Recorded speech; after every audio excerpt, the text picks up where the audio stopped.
I'd like to call this meeting of the Town of Sheffield Select Board to order on October 4th, 2021. This meeting is being recorded. If you would like to address the Select Board, please use the microphone, which is more for CTSB, which we thank again for recording this meeting. And I do have wipes there. We did receive a request that people wipe the microphone off before they speak to it, but at least after they speak into it for the next person for health standards. All right, so our first item is approval of minutes. I move that we approve the select board minutes from September the 16th, September 20th, 2 sets, and September 23rd as amended. Second. Any discussion? All those in favor? Aye. I would like to personally, again, thank Jill for doing such an outstanding job on the minutes. I read in many of the local town newspapers about boards that are several months behind in their minutes, and Jill has us always so up to date, which I know residents appreciate because then it's posted to the website and they know what's going on. So thank you, Jill. I appreciate it. Thank you, Jill. Do we have Chief Ulrich? We do not. Do you know, is he planning on coming tonight? I spoke with him this afternoon, but he didn't mention one way or the Okay, other, so Chief Ulrich may be joining us a little bit later, and we'll bring up this item when he enters the room. I think since we have our public hearing scheduled for 7:15, and there may be people that are joining us for that, I'm going to just skip a little ahead in the agenda. And I also would like to remind anyone, if you can't hear anyone at the board, just please raise your hand or move a little closer. So let's ask Rhonda to bring us up to date on action regarding resignation in the police department. So we've received a resignation from Officer Mike Norris. He worked the midnight shift, so I'm sure a lot of residents haven't met him, but he's been doing the midnight shift for years and seemed to enjoy it. And he is moving on to the town of Stockbridge. So his last day will be October 15th. I make a motion that we accept Officer Norris's letter of resignation from the Sheffield Police Department and send him a letter of thanks for his service. Second. Absolutely. Is there any further discussion? Otherwise, all those in favor? Aye. Aye. And I know we all wish him well in his new assignment. So next is a discussion action regarding the revision of the February 1st, 2021 minutes. Rhonda, would you bring us up to date on this too? So the Open Meeting Law Division had received a complaint regarding the minutes and what was said at the February 1st meeting. And so they have asked us to take a look at the minutes and revise them about a comment that you made, Renee, they didn't feel was correctly reflected in the minutes. And so in front of you, you have the revision, if you'd like me to read what it says. If you would, please. Yeah. Chairman Wood responded that per her conversation with the Attorney General's office, the board was not required to review the entire complaint, but only enough to understand the allegations. It was an open meeting law complaint filed by Susan Butler, and she had questioned you on whether you had read the whole complaint, and you were discussing that you had only read a couple of the pages, but in the minutes it wasn't clearly stated that way. Well, I know that is exactly what the Attorney General person that I spoke with told me. So what are you suggesting we add in? Just what I read. Just what she read. Yep. Fine. To change the minutes to reflect exactly what I just read. We will send Mrs. Butler a copy, and we also have to send a copy to the Attorney General's office as well. There were several allegations of open meeting law violations in that one complaint. This was the only one that they found the board to be in violation of. So we will fix it, send it in, and we should be good moving forward. Okay, So I'll move to approve the revised February 1st, 2021 virtual meeting minutes of the Sheffield Select Board as read. Second. Any further discussion? All those in favor? Aye. Thank you, Rhonda.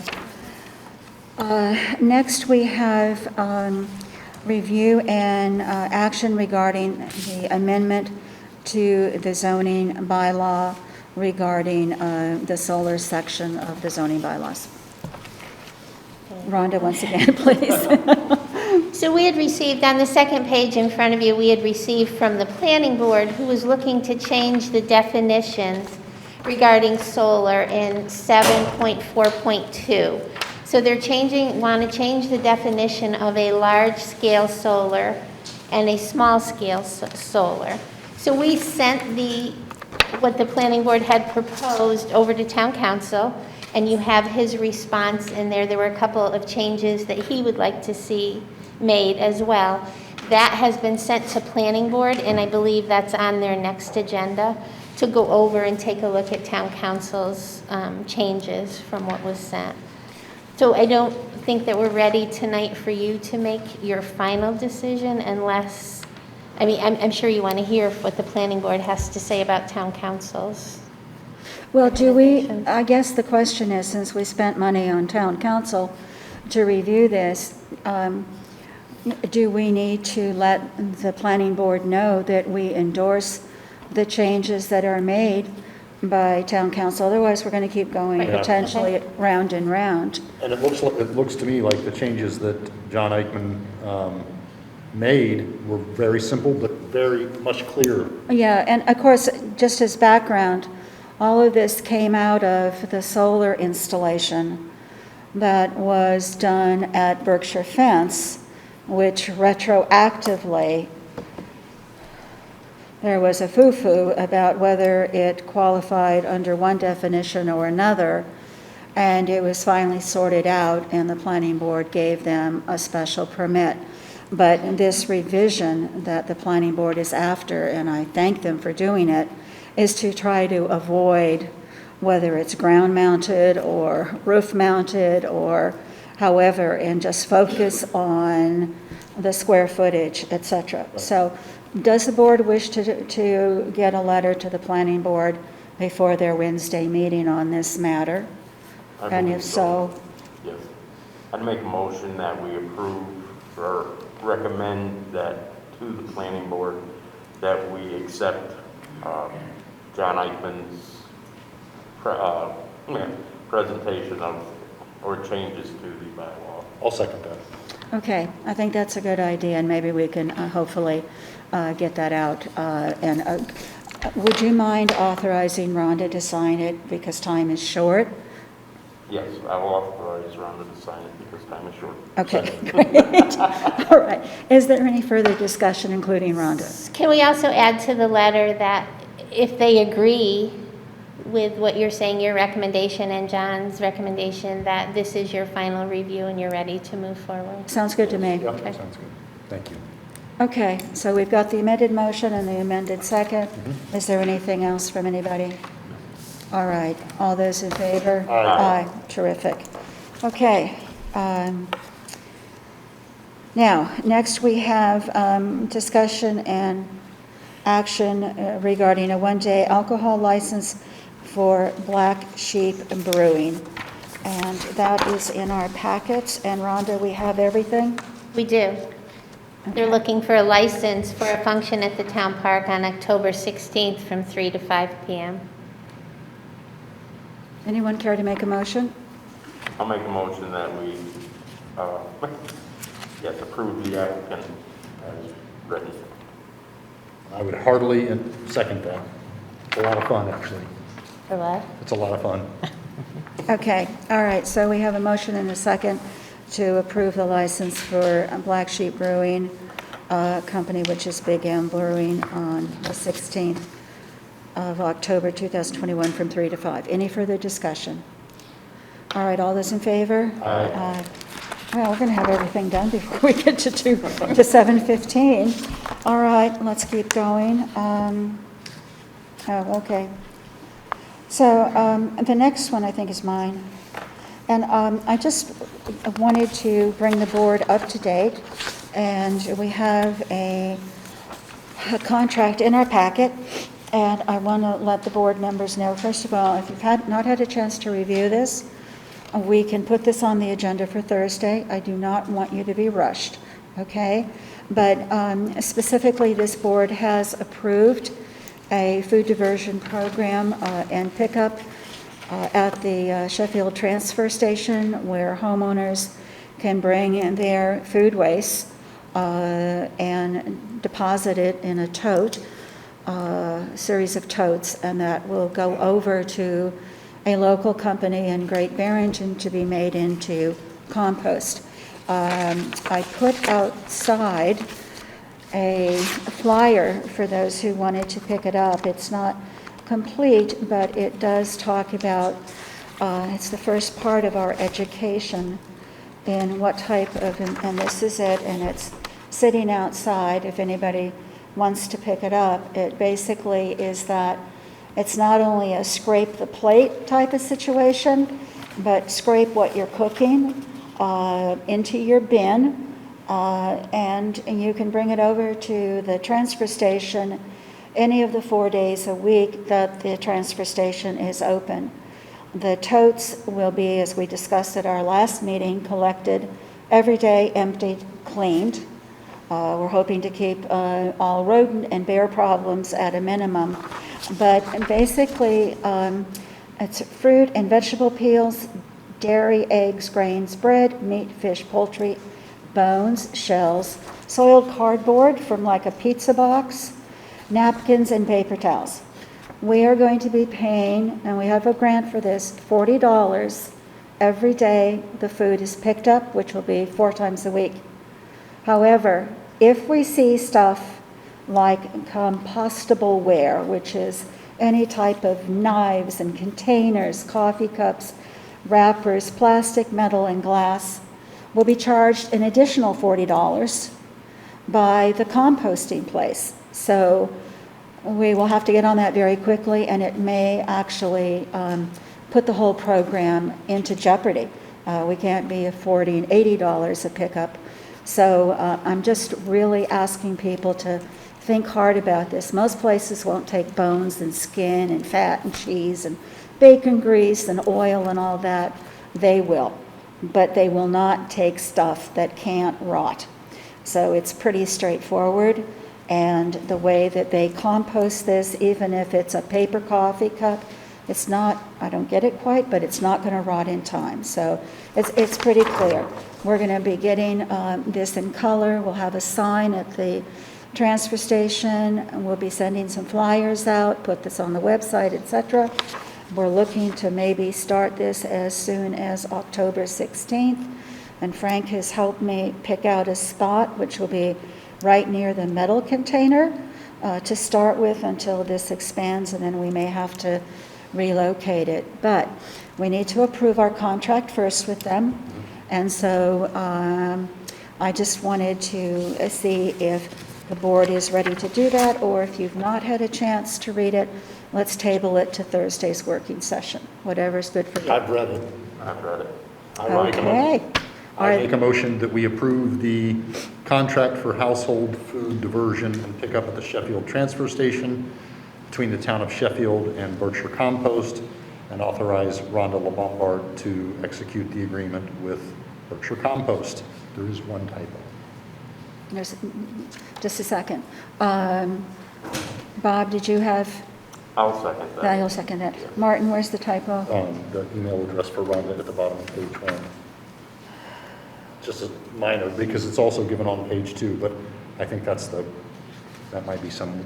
Oh, that should be an R rather than an N. Yes. All right, we do have George has raised his hand. George, would you come to the mic, please? George Lane, Foley Road. You say this is going to cost the town $40 to pick up? Yes. Okay. What's it cost us to send the garbage to the landfill now?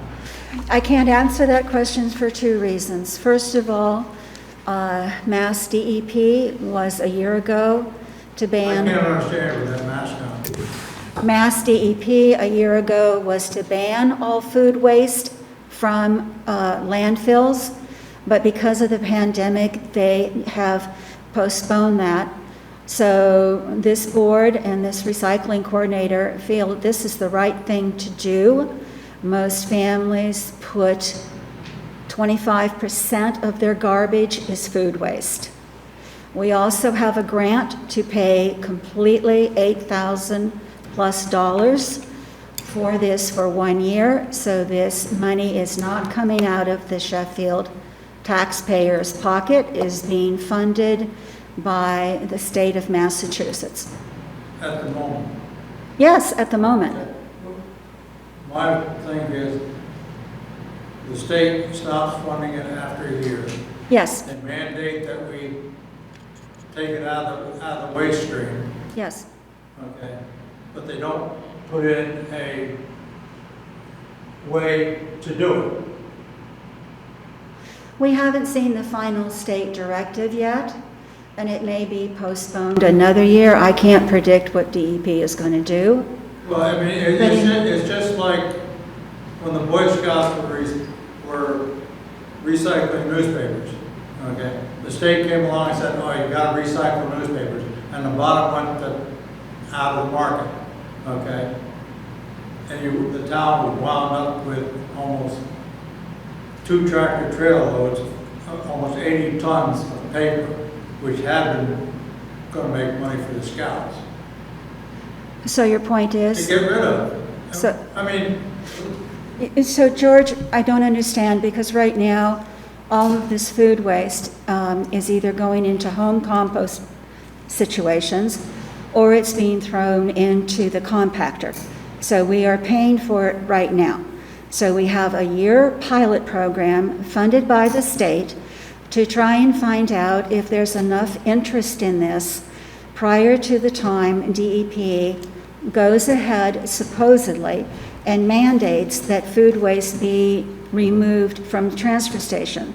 So I'm not sure this has any relevance to newspaper and the Boy Scouts. I don't understand the point. well, I can see where the town is left spending bukus of money to get this stuff out, but the state says we have to get out, okay? But So if the state- but then does not give the town a place to play. So wipe off the microphone, please, if you would. You use the microphone, if you would, please wipe it off. Right now, the town is paying for all food diversion that goes to the transfer station, okay? So we're paying for it right now. In the future, if the state says we have to take it out of our compactor and they won't accept it, just like they won't accept hazardous chemicals and oil paints, we're going to have to figure out as a town how to pay for that. So I'm a little, gentlemen, do you understand the point? I do. All right, and it is? It is that this is a pilot program. We're going to have to remove food waste from our disposal systems anyway. We might as well give it a try. If it becomes an unfunded mandate, then we'll let the taxpayers decide on how to pay for it going forward without state support. To me, it's that simple. Okay, Bob? It could become an unfunded mandate. It could be. but We have so many of We have them. no control over that. That's what the state dictates. That's what we have to abide by, and that's what we come down to. But for now, it is funded, so it'll give us a good way to figure out if it works or if it doesn't. No, this isn't a mandatory. This is just open to anybody who wants to use it Right. at the transfer station. You're not being forced to. I know I have a compost bin at home, and I'm going to give it up and see how this goes. And you can get your 5-gallon, anything. Things that you got kitty litter in can be used, just nice to have a top. A 5-gallon thing from Harrington's with a top, an old paint, whatever those things are can be used. So you need to provide your own container, but the rest of it, people want to participate, that's what this is. It's a pilot program. Are there any other comments before we vote on this? Okay, thank you, George. So we have a motion and a second. Anything you want to add on this, Rhonda? No. No? And we'll get that typo corrected, and we'll get it signed. All right, all those in favor? Aye. Okay, all right. Chief hasn't come in yet. No. Nope, all right, let's move on to our next one. We are I'm sorry? We are It would accepted be on our time. for the public hearing. 7:15, thank you. So let's go ahead, and I'm going to open the public hearing on the use of American Rescue Plan Act funds. We've had a prior hearing, and I think there was a sheet of paper that was outside. If anyone didn't get it, you can go out and get it now. That we are still accepting comments to being sent to Jill here at Town Hall on the items that we talked about at our last meeting, which were public health spending and economic impacts of the public health emergency of COVID-19. So tonight what I'd like to have us focus on, as you can read, are premium pay for essential workers, and these are funds that may be used for additional support for those who have faced the greatest risk because of their service in critical infrastructure sectors, and it does allow local government to hire staff up to the number of employees to pre-pandemic levels. And then the second one is water, sewer, and broadband infrastructure, and you can read this. As I said at the last meeting, this is not as clear at this moment from the Treasury as we would like it to be. So we do not think that the water can be a private water company like we have here in Sheffield, but we'd like to hear all suggestions, and then we will go through and vet them with the Treasury after the Select Board has gone through them. So is there anyone who would like to make a suggestion on these items tonight?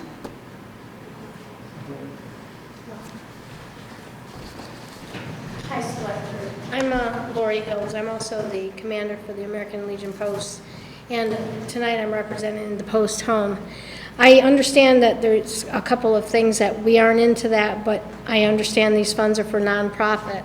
I'm curious as to, for like upgrading the hall, the present Legion Home Hall, because there's plenty of things that have to be corrected that haven't been, and we do not receive funds except for what is done by rentals of the hall, and which we haven't been able to do because of the pandemic.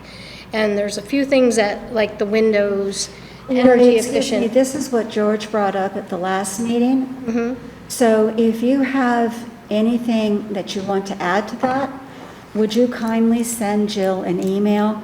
I'd Sure. really like to focus on these two items. Sure. Okay, now, do you have a focus on these two items? No, I do not. Okay, so please just send Jill an update on your comments that piggyback on what George said, okay? Because we are interested in them, but I want to focus on these two items tonight. Can I give Jill? Yes, please, absolutely. Thank you. We'll go ahead and enter it into the record. Thank you. Thank you. Yep. Next, anyone want to comment?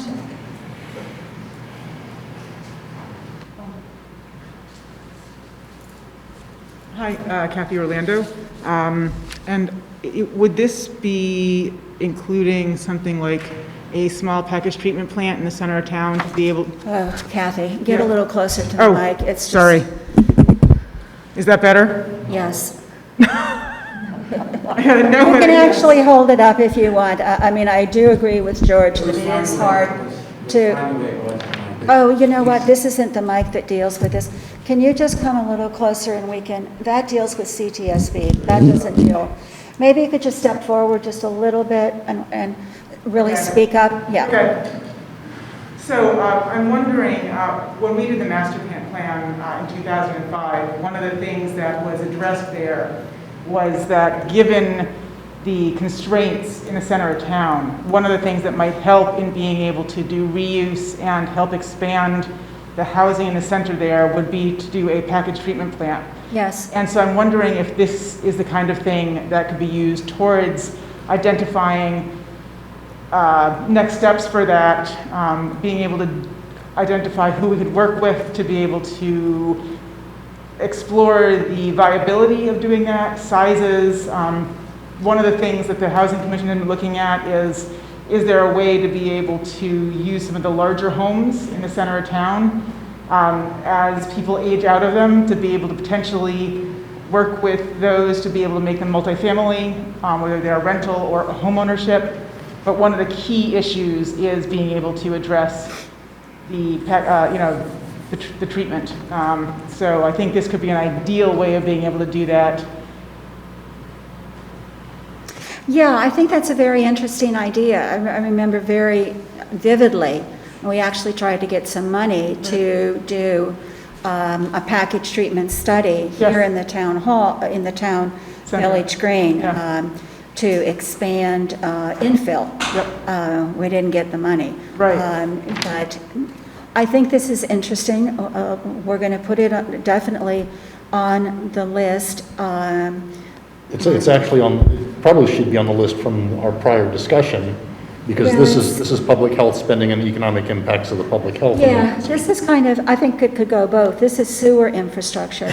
I think the question would be, which we'd have to see with Treasury, U.S. Treasury, does it have to be owned by the town? Or does it fall in under, as Martin just said, housing, and to support that housing? So, Jill, if you could make a note to put it in both spots, that would be good. So, Kathy, thank you for a very thoughtful Sure. idea. And I think that there could also be ways of exploring if the ownership of it were the issue for making it possible or not. What are the kind of partnerships that could be identified to be able to meet the requirements so that Right. we can do that? Yeah. Great, thank you. welcome. Anything else? This is something that it isn't related to those two, but to a couple of the Sheffield Land Trust properties, so I'll just give that to Jill, related to doing some, there's improvements to the community open spaces. So- Okay, so that would go in the previous one. All right, okay.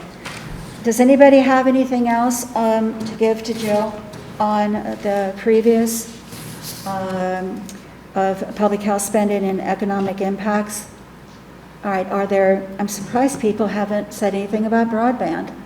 I thought that there would be people speaking very seriously about either strengthening our broadband out to those areas that are not reached.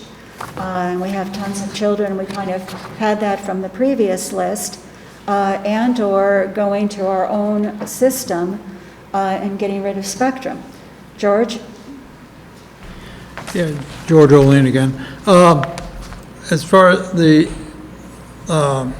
internet is concerned, that's a private company. And I mean, we had trouble fighting, we fought with Time Warner quite a bit to get them to expand they were supposed to, which was contractually expanded, supposed to be expanded to begin with.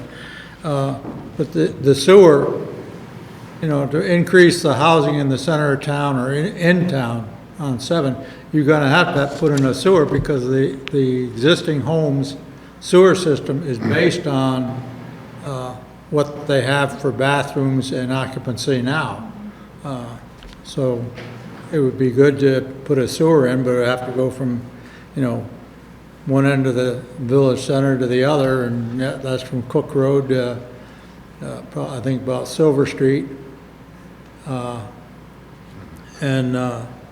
When I was in Pennsylvania, they had to come along with public sewer where I was, and there was an outfit in the state of Washington that put in a new sewer system, but all they did was all they transported was the effluent.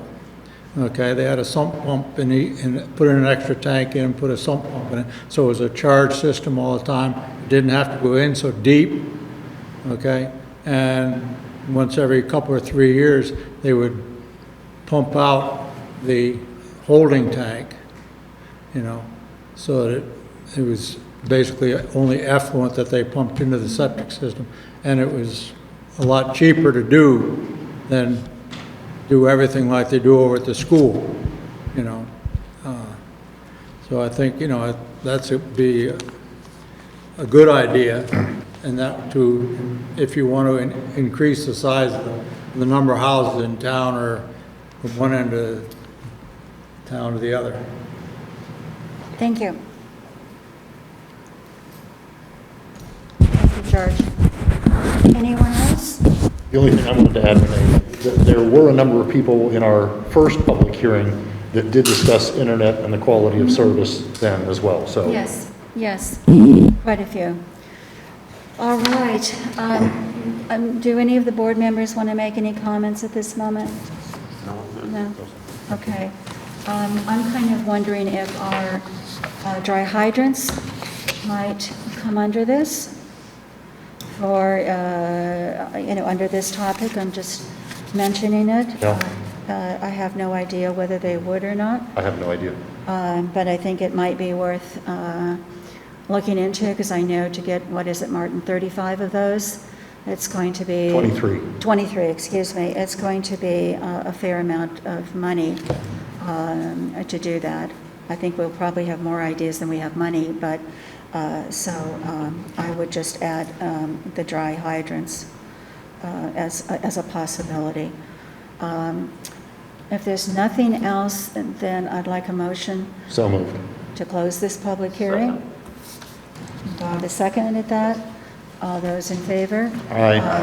All right, again, I want to encourage people to continue to send your ideas to Jill, even if it's an idea that someone else has already brought up, like Lori mentioned tonight. It does give us additional support for that idea, or if it's something that you just kind of wondered about or thought about,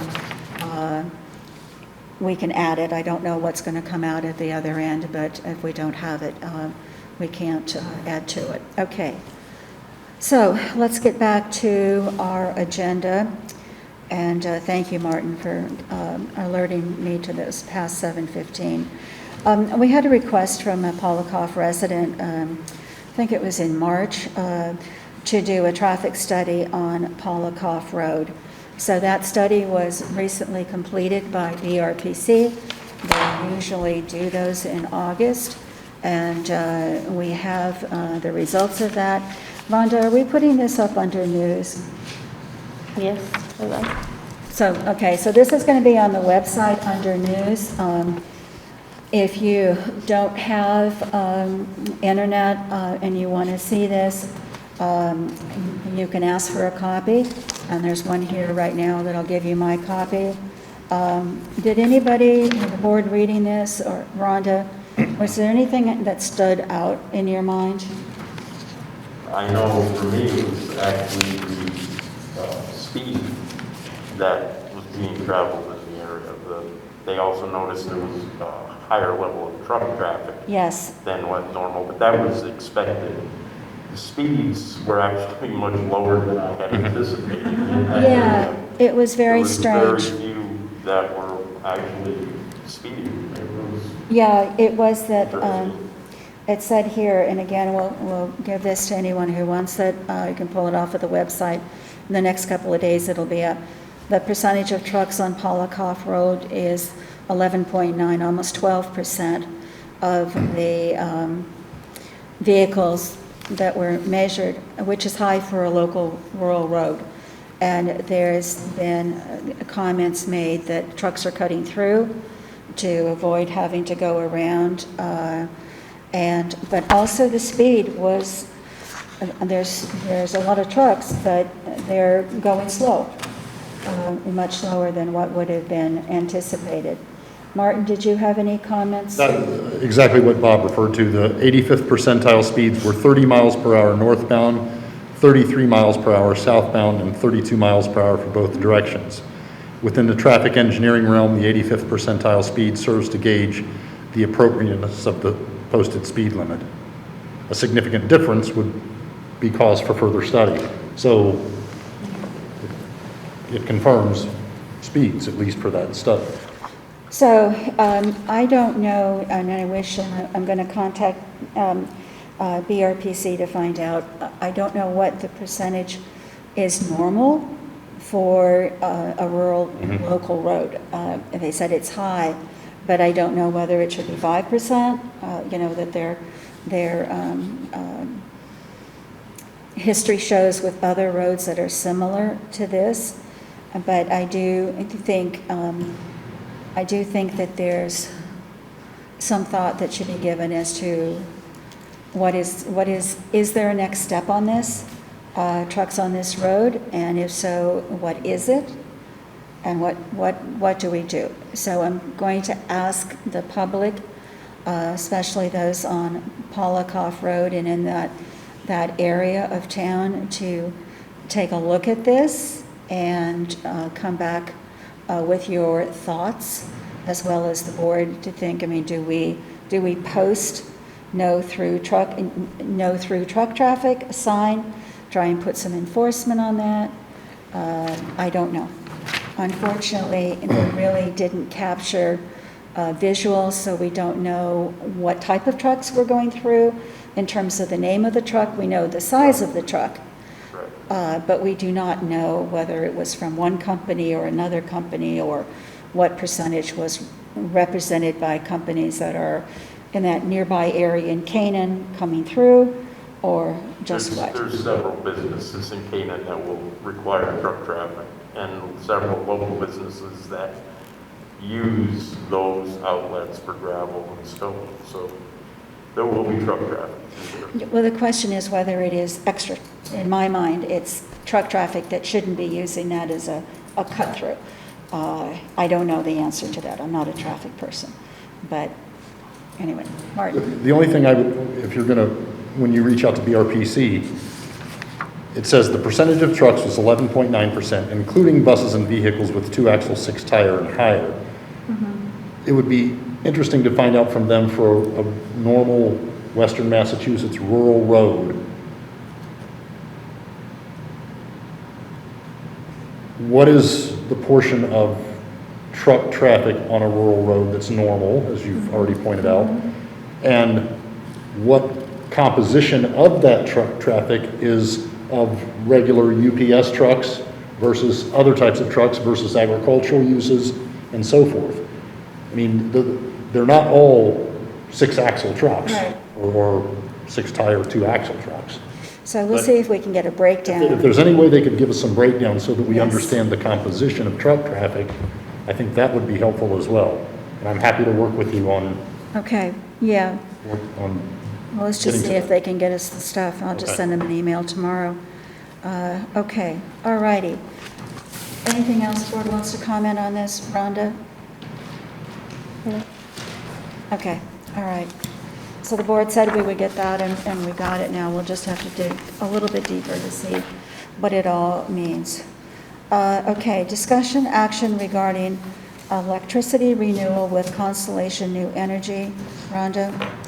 So we have a contract with Constellation New Energy, which we've used for years, and our contract is about to expire. I believe it's a 4-year contract that's expiring. So today they sent over the prices beginning in December, and it goes for a 12-month, a 24, a 36, or a 48, and it ranges from 14.1 to 11.6 cents. But if you take a look at what we're offered from the aggregation program, it's 0.9 cents, 9.9 cents. So it appears to be cheaper if we go with the Colonial Power aggregation program than it does to renew our contract with Constellation New Energy. So the contract for aggregation would be from November 20th to the 23rd, so it's a 3-year contract for that pricing. Before you make a complete final decision, I would like to have the opportunity to talk to Colonial Power, just to make sure that we can get all of our buildings in and off the Constellation. But it looks to me like we would be better off going with Colonial Power in the aggregation program. And that's what we offer our town residents? Correct. Okay. Is that all right with everyone, or does someone want to make a motion encapsulating going with the aggregation subject to what Rhonda just mentioned? Or when do we have to make this decision? This contract will expire the end of November. So we have a time. couple weeks. So we'll make this an agenda item for our next meeting and decide at that point. Okay, we good with that? Okay. The aggregation changes, that would be for 3 years? Yeah. That's pretty good. November pretty good. 2020 through November 2023.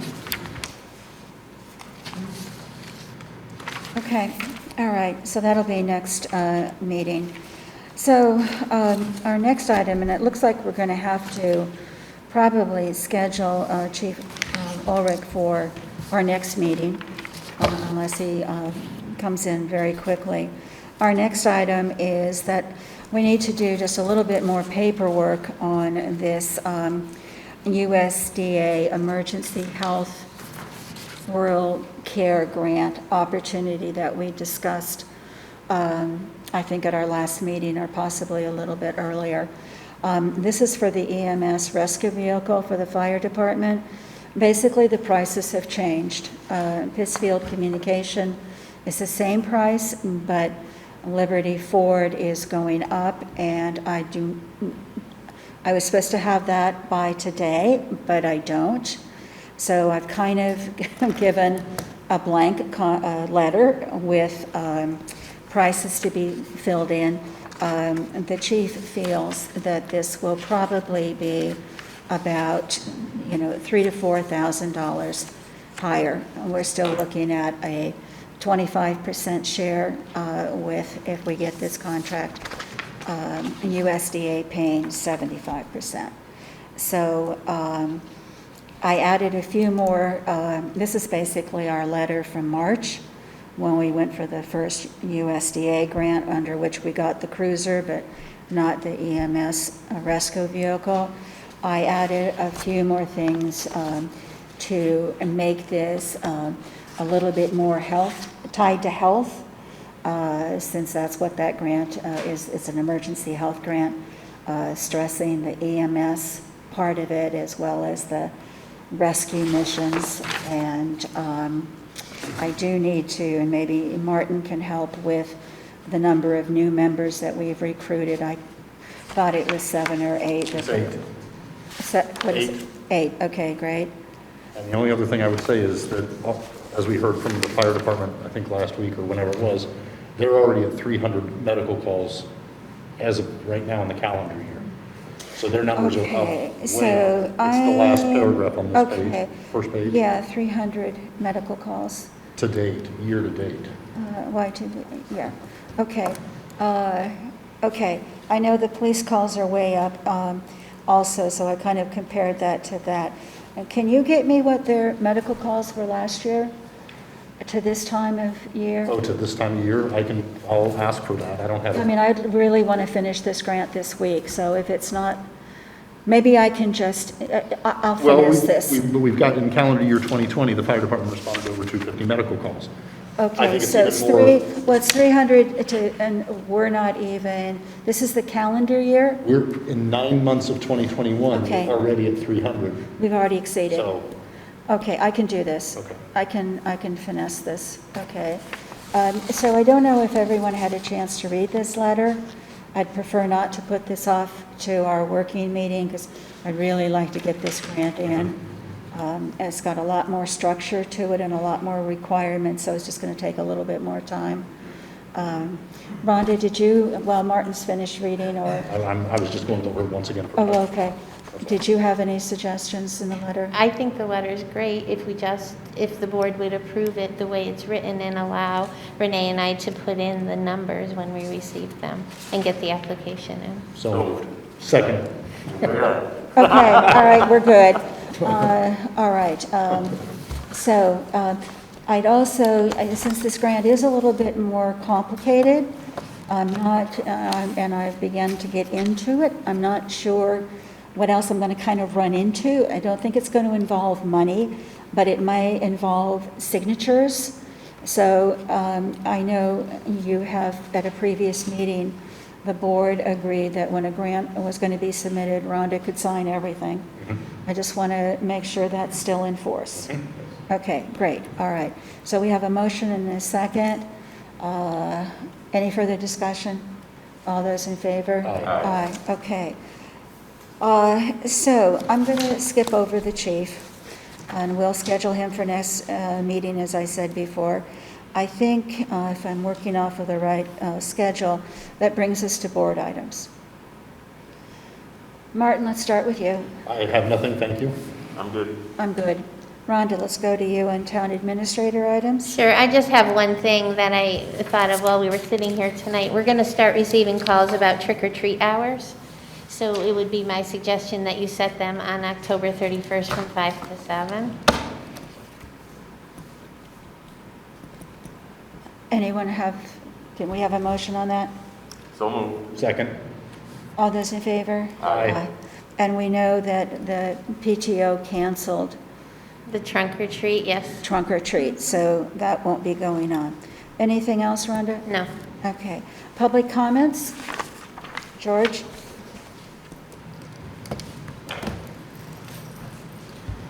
It's George O'Lane. I was just wondering what Rhonda learned out about the bridge over Schnaub Brook on Kelsey Road. I don't have my notes with me, George, but I'll send you an email tomorrow on exactly what I found out. Okay. And the other thing is, how many clothing collection boxes does the town need?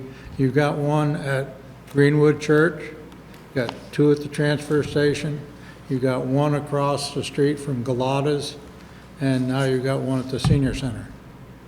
I don't know how many the town needs.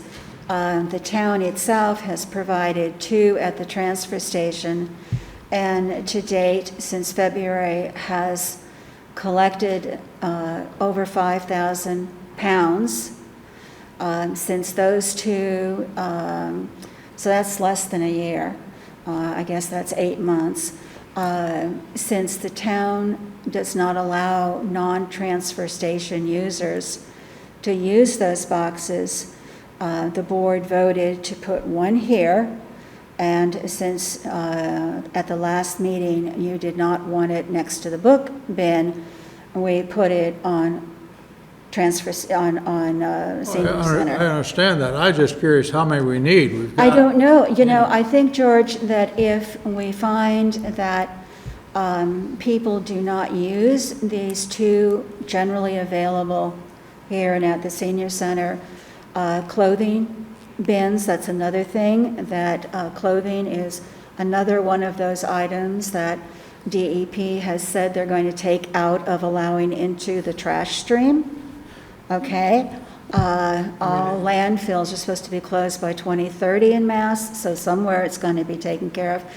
I'm sure that Apparel Impact will come and ask us, or we will ask them, because we get reports on poundage, to remove one or more of those boxes. A number of the other bins, I don't know. I have no idea what they're collecting. I have no idea how often they pick up. The town is not involved in those bins. I realize the town isn't involved in the other two, but I mean, if we got collection boxes for the residents of town at the transfer station, It's only for transfer station users. The boxes at the transfer station are not open for everyone. They're only for transfer station users. And it's amazing that in 8 months, transfer station users, which I think is about 800 households, Rhonda? Probably around the 800 to 900. Okay, have donated 5,000 pounds of, well, I understand that. But my point is, I mean, if they're not using the transfer station, okay, then they take their clothing up to Goodwill, possibly. some people don't You like know, Goodwill. So I guess the point is, what is your objection to having two additional Well, I just think, boxes? that, we don't want to see that end of town set up with a lot of chicken coops, I'm sorry, what? When we were approached about having a box there as a post, okay, the membership decided, we really didn't want a lot of little boxes around that cluttered the place up. I mean, yeah, it's on town property. I'm not disputing that. But, you know, you put that one there, okay, somebody else comes up with something else, and you put another one there, pretty quick, the senior center, as well as the Legion Hall, looks like a glorified transfer station, All right, your comment is duly noted. Thank you. you know. Is there anyone else under public comment? Bonnie?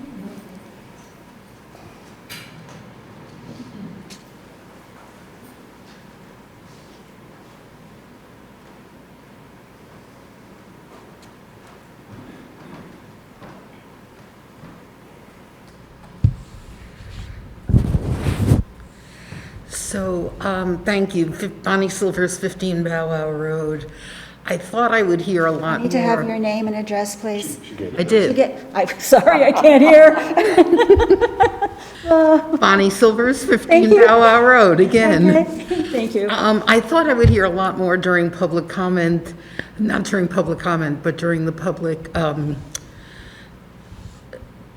persuading us to look at more actions we could take in terms of broadband. And I'll speak on behalf of the many students in our school district who still do not have great access. So I am ignorant in the area, but if you have some great suggestions that are submitted, I hope we're able to use some of our rescue money to increase access, whether it's hotspots around our district or whatever actions would make it easier for our students to have greater access.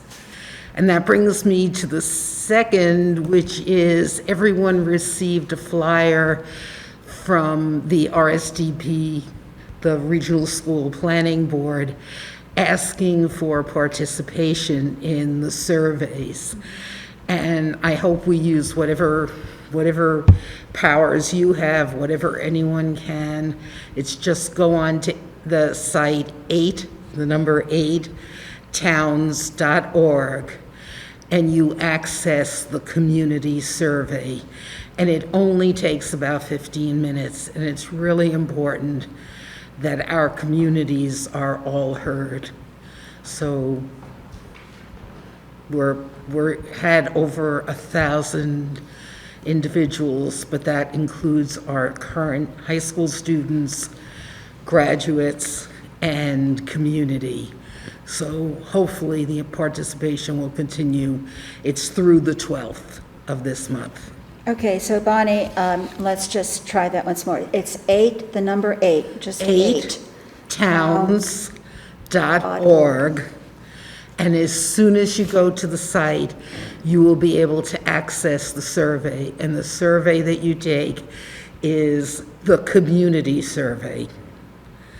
And it's really so easy to navigate.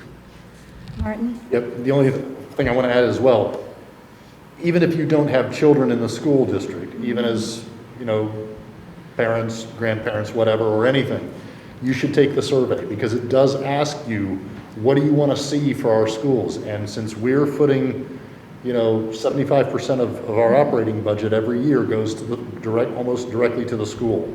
That's a lot of money that we pay to operate this school. It's a worthwhile survey.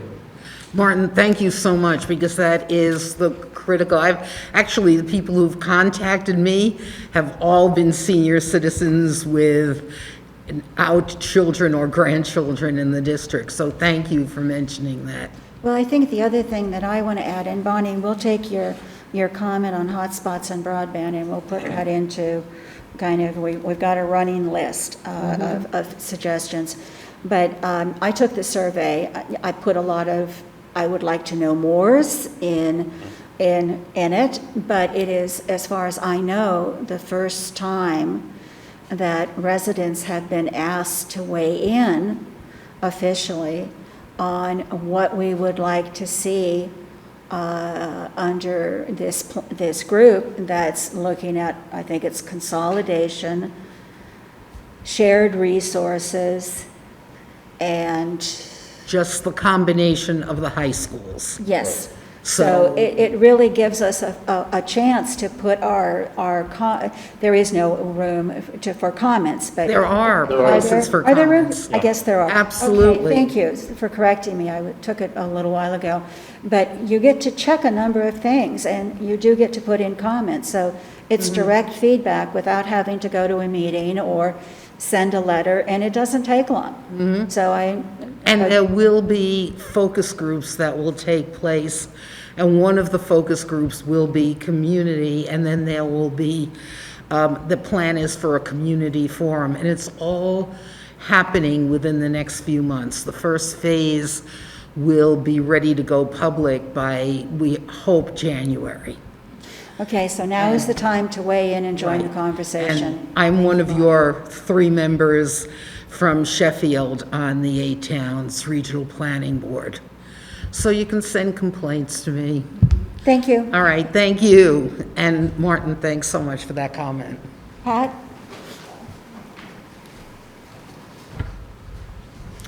Pat Levine, 261 East Main Street. Since the topic of hotspots has come up, I just want to let people know that the library has, I think there are 5 hotspots that are funded by the state. They can be checked out for up to 3 weeks at a time. This is not a long-term solution to access, but if people want to experiment with it, see how it works, whether it would be useful for them, please go to the library with your library card and you can check it out at absolutely no cost to you. Is that in the Library of Things? Must be listed there, I would think, although it's temporary at this point. It's not a permanent addition unless the state decides to fund it further. Okay, thank you. Anyone else? All right, if not, I want to thank everyone who joined us tonight, and I want to thank those who will view this on CTSB. If there's no other business before the board, is there a motion to adjourn? So moved. Second. All those in favor? Aye. This meeting is closed. Thank you.